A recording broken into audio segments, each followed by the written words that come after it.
आज है 6 जुलाई 2021 और दिन के 2:30 बज रहे हैं और सेंसेक्स ने ऑल टाइम हाई 53,129 का टच किया है, जो कि अभी तक का सबसे हाईएस्ट है। और अब जो नए इन्वेस्टर्स हैं उन्हें अभी लग रहा होगा कि अभी ये मार्केट और ऊपर जाएगा तो हमें इन्वेस्ट करना चाहिए। तो अगर आपको इन्वेस्ट करना है तो आपको कहाँ इन्वेस्ट करना चाहिए, स्टॉक्स में या और कहीं? और अगर आपको स्टॉक्स में करना चाहिए तो आपको किस स्टॉक में इन्वेस्ट करना चाहिए? तो आज हम इसी के ऊपर बात करेंगे। तो ये वीडियो बहुत ही ख़ास होने वाला है। तो आगे चलने से पहले इस वीडियो को आप लाइक कर दीजिए, चैनल को सब्सक्राइब कर दीजिए और जो बेल वाला आइकन है उसे भी आप प्रेस कर दीजिए ताकि आपको नेक्स्ट वीडियो का नोटिफिकेशन आपको मिले। तो शुरू करते हैं ये वीडियो।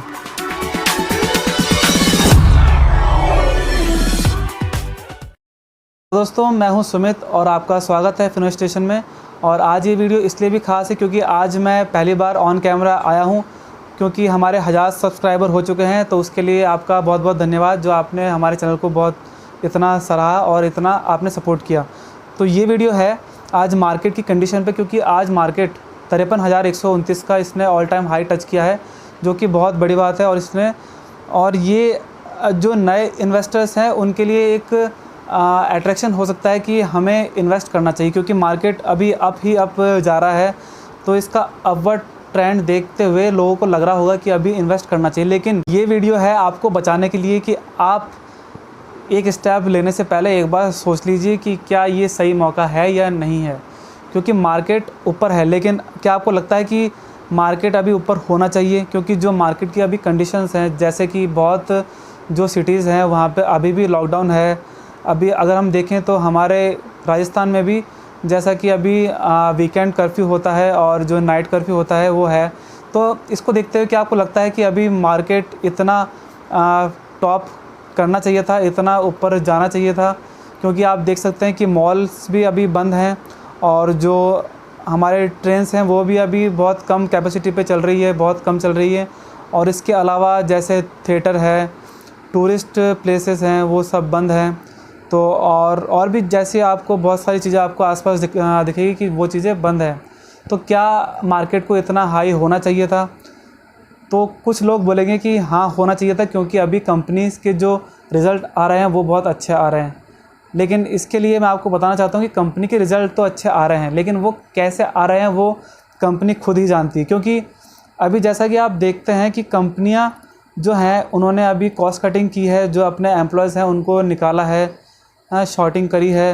तो इसलिए उन्होंने जो लॉस है वो कम किया है और जो प्रॉफिट है उनका इसलिए अभी शो हो रहा है। लेकिन हो सकता है आने वाले टाइम में ये आपको प्रॉफिट ना दिखे। और वो क्यों? क्योंकि इसके लिए मैं आपको एक एग्जांपल के थ्रू बताता हूँ। जैसे कि तो ये चीज़ समझने के लिए मैं एक छोटा सा एग्जांपल लेता हूँ कि मान लीजिए एक कोई नॉर्मल इंसान, उसकी सैलरी 1 साल पहले जो थी उससे अभी कम है।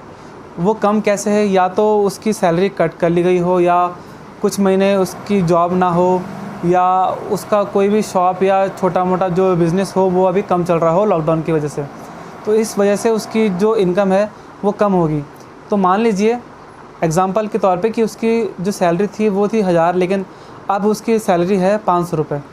अगर वो 500 है तो उसके अंदर वो ज़्यादा खर्चा नहीं करेगा। जो वो एसेंशियल प्रोडक्ट है वही वो कंज्यूम करेगा, जो नॉन एसेंशियल है वो चीज़ें वो कंज्यूम नहीं करेगा। तो वो कंज्यूम नहीं करेगा तो उसकी जो डिमांड है, तो वो नॉन एसेंशियल आइटम, जैसे आप कोई भी मान लीजिए, जैसे कि आप जैसे बिस्किट मान लीजिए, तो वो बिस्किट है वो कंज्यूम नहीं करेगा। तो वो एक बंदा है जो कंज्यूम नहीं कर रहा, लेकिन ऐसे लाखों करोड़ों लोग हैं। अगर वो लोग कंज्यूम नहीं करेंगे क्योंकि उनकी भी सैलरी कम हुई है, और वो अगर कंज्यूम कम करेंगे तो धीरे धीरे उसकी डिमांड कम होगी।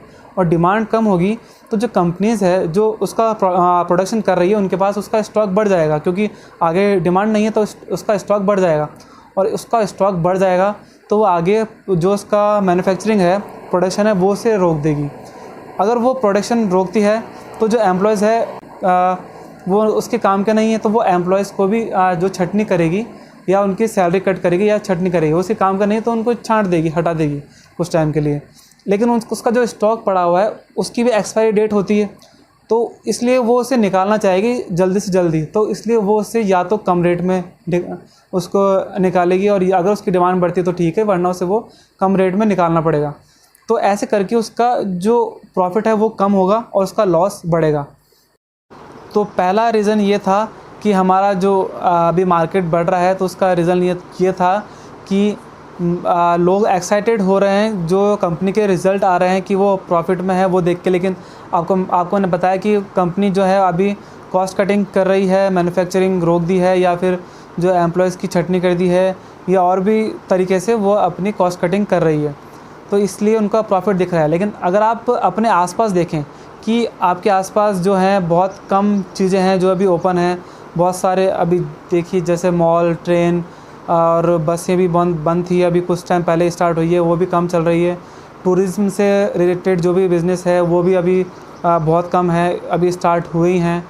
और अम्यूज़मेंट पार्क हैं जो वो भी आज जैसे वंडरला का स्टार्ट होने की न्यूज़ आई है, तो ऐसे अभी धीरे धीरे स्टार्ट हो रहा है, लेकिन अभी वो फुल स्केल पे नहीं हुआ है। तो लगता है कि मार्केट एक साल में 6,500-7 हज़ार से अभी लगभग 16,000 टच करने वाला है, इतना पहुंच सकता है।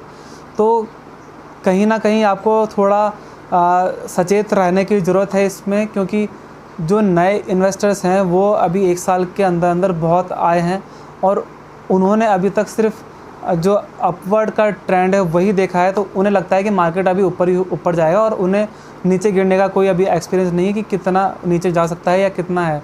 की बात करें तो ये भी चीज़ है कि अब जैसे रिज़ल्ट आपको पिछले जो क्वार्टर है उससे आपको कंपैरिजन या पिछले साल से कंपैरिजन करके दिखाया जाता है, तो उसमें आपको डेफ़िनेटली आपको उसके अंदर है ना इंक्रीमेंट दिखेगा कि उसमें कुछ ना कुछ अच्छा हुआ है। क्योंकि पिछले साल या पहले उसमें लॉकडाउन था, जो अभी 1-2 क्वार्टर्स थे उसमें लॉकडाउन था, इसलिए आपको उसके अंदर लॉस था और अभी आपको उसके अंदर प्रॉफिट शो होगा।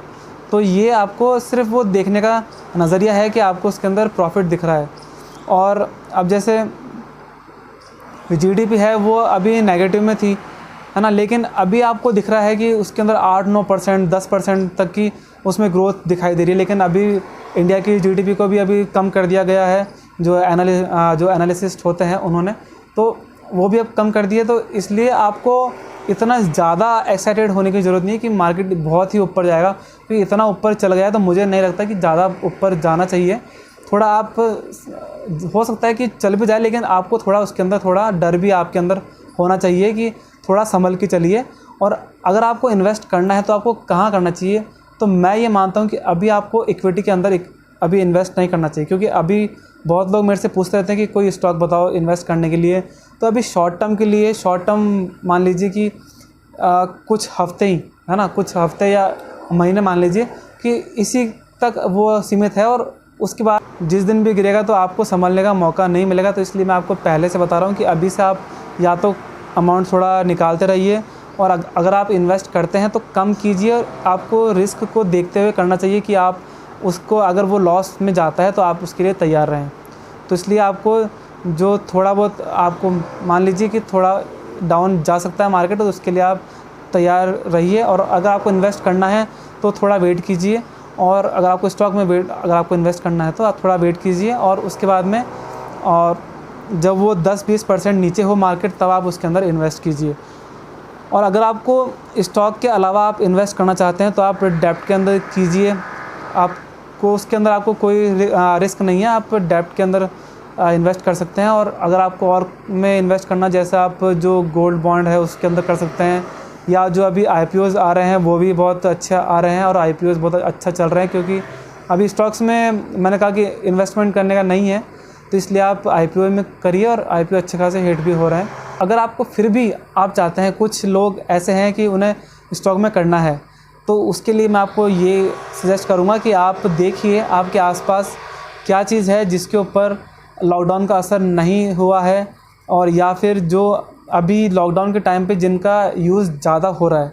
तो ये 2 चीज़ें आप सोच के और आप उन्हीं कंपनी में इन्वेस्ट कीजिए जो अभी ज़्यादा चलेगी लॉकडाउन में या बाद में भी, और जो अभी भी उनके ऊपर कोई असर ना हुआ हो।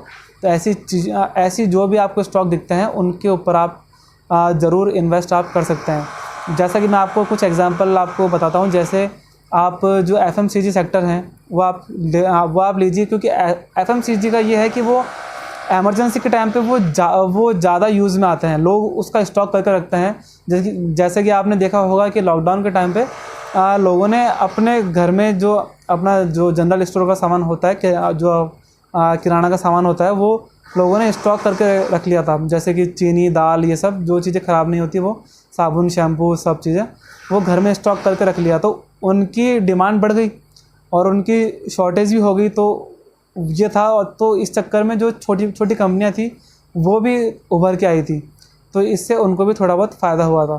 तो इसलिए एफएमसीजी सेक्टर ऐसा है कि जो कभी भी डाउन जाता नहीं है, क्योंकि वो हमेशा चलने वाला है। एवरग्रीन सेक्टर है एफएमसीजी, उसमें आप कभी भी इन्वेस्ट कर सकते हैं। उसके अलावा अगर आप देखें तो अभी लॉकडाउन के टाइम पे जो हमारा डाटा है, मोबाइल डाटा, वो भी बहुत यूज़ आया था। तो वो अगर कोई बंदा अगर ऑफिस नहीं जा रहा है और वो आईटी सेक्टर का है, तो वो घर से भी अपना ऑनलाइन काम कर लेता है, तो इसलिए उसे घर पे वो डाटा यूज़ करता है। तो डाटा का तो यूज़ हो रहा है, क्योंकि वो वर्क फ्रॉम होम करेगा तो उसमें भी उसका डाटा का यूज़ होगा। तो लॉकडाउन के टाइम पे जो डाटा है वो ज़्यादा यूज़ आता है, क्योंकि जो लोग घर पे हैं, तो वो ना बाहर जा सकते हैं, तो वो घर पे ही अपना टाइम पास करने के लिए यूट्यूब चलाएंगे, नेटफ्लिक्स देखेंगे, मूवीज़ देखेंगे, या फिर गेम खेलेंगे, पबजी, लूडो, तीन पत्ती, ये सब वो खेलते हैं। तो ऐसे डाटा का कंजप्शन ज़्यादा होता है। तो आप इन चीज़ों में भी आप इन्वेस्ट कर सकते हैं। तो आप देखिए कि आपके आसपास क्या है, आप क्या चीज़ यूज़ करते हैं, अभी क्या चीज़ ज़्यादा यूज़ आ रही है, तो उसके ऊपर आप इन्वेस्ट कर सकते हैं, अगर आपको स्टॉक में इन्वेस्ट करना ही है तो ये थी स्टॉक के रिकमेंड। तो इसके लिए आपको थोड़ा मेहनत करना पड़ेगा और आपको सोचना पड़ेगा कि कौन सी स्टॉक आप इन्वेस्ट कर सकते हैं। और अगर आप वेट कर सकते हैं तो आप वेट कीजिए, आप थोड़ा मार्केट को गिरने दीजिए 10, 15, 20%। अगर मार्केट इतना गिरता है तब आपको इन्वेस्ट करना है। और इन्वेस्ट कैसे करना है उसके लिए मैं आपको स्ट्रैटेजी ला के दिखाऊँगा। जो नेक्स्ट वीडियो होगा वो स्ट्रैटेजी पे होगा कि हम कैसे इन्वेस्टमेंट है वो हम कैसे स्टार्ट करें और कैसे हम अच्छा प्रॉफिट गेन कर सकते हैं। क्योंकि प्रॉफिट वही गेन करता है कि जिसको ना तो डर हो कि उसे ज़्यादा लॉस हो, और ना उसे ज़्यादा ग्रीड हो कि मुझे ज़्यादा प्रॉफिट चाहिए। तो डर और जो ग्रीड है, उन दोनों का कॉम्बिनेशन होगा तभी प्रॉफिट आपको मिल सकता है। तो उसके लिए मैं आपको एक स्ट्रैटेजी बताऊंगा जिसमें आप दोनों चीज़ों से आप बच सकते हैं, डर और ग्रीड से। तो ये आपको स्ट्रैटेजी आपको नेक्स्ट वीडियो में मिलेगी। तो आप देखते रहिए फिनोस्टेशन। नेक्स्ट वीडियो आप ज़रूर देखिएगा, और अगर आपको ये वीडियो अच्छा लगा हो तो आप इसे लाइक कर दीजिए, चैनल को सब्सक्राइब कर दीजिए, और जो घंटी वाला आइकन है उसे आप प्रेस कर दीजिए। और आपको कोई डाउट हो तो आप नीचे कमेंट कर सकते हैं। तो मिलते हैं अगले वीडियो में, तब तक के लिए टाटा बाय बाय।